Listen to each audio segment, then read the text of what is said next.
There is a lot of fear in that community from students, parents who have students at that school, people who live in Moscow. I'm joined now by former FBI agent Jennifer Coffindaffer. Jennifer, thank you as always for being with us.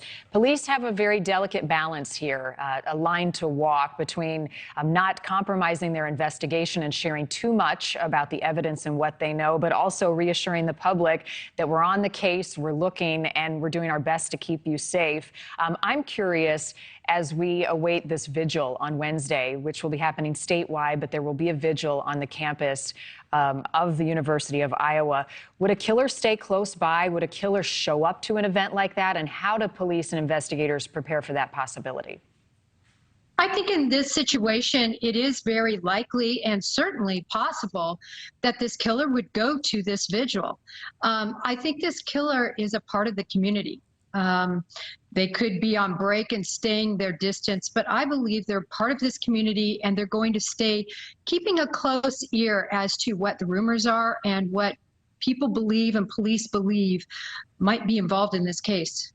And it's the University of Idaho, excuse me, I misspoke and said Iowa there. Is it possible that police have a person of interest, have a suspect, but they're not sharing that yet? I don't believe so in this case, and I base that on the Idaho State Police interview. He specifically states they do not have a suspect, and judging by the activity we see, the geofencing, the continued lack of a suspect being named, I believe that to be very true. Police have used the term targeted. Jennifer, explain what that can mean when they put a word like that out there. When they say targeted, they do not believe this is random. They believe that there was at least one of the people that was killed. That specific focus was on that person being murdered. Do you think it's likely they know who the main target was and they're not sharing that? I think it's very likely, Marnie. I think they would be judging that by the level of violence against that individual that would be more extreme than the other individuals. And when they use the word targeted, is it more likely that the killer knew the victim or that this was random, but they targeted them? It was a stranger, but still targeted them, if that makes sense. Yes, no, Marnie, I really believe this is someone in and around their circle. This is someone that has been hurt.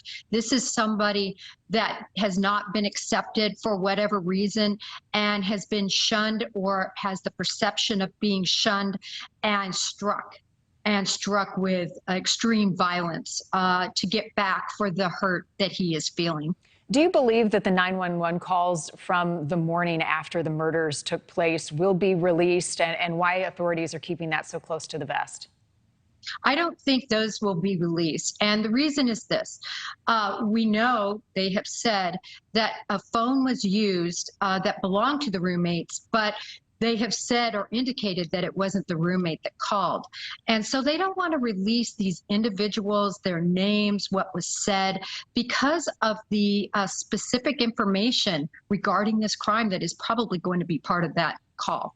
I've seen some of the chatter online. Where do investigators focus their efforts in trying to catch this killer? There were defensive wounds on the bodies of the victims in the stabbing attack. Would they be checking with hospitals for anyone who came in to get wounds taken care of? The knife that still hasn't been recovered, trying to understand where that could have come from, if it was in fact a K-bar or a military-style knife. Where do they start to put together the pieces of that puzzle to put together a profile of this killer? Well, I think the biggest piece and what's going to answer who possibly committed this was the video. The video and photos that were taken in and around this area and possibly in that home, I think are going to help lead to a suspect.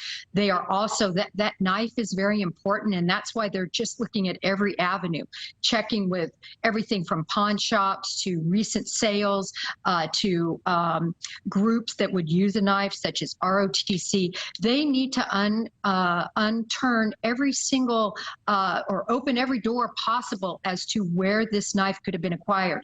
I believe, though, this killer, it was this killer's knife, and it was close and personal. He understood the knife and he understood how to use it. Well, investigators are working tirelessly to catch this person to prevent whoever did this from doing it again. It is incredibly tragic, and the world is watching. Former FBI agent Jennifer Coffindaffer, as always, we appreciate your perspective. Thank you, and we'll continue to follow that ahead of the vigil. Thank you for watching. Go to newsnationnow.com to find News Nation on your television provider. And don't forget to click the red subscribe button below to get more of News Nation's fact-driven, unbiased coverage.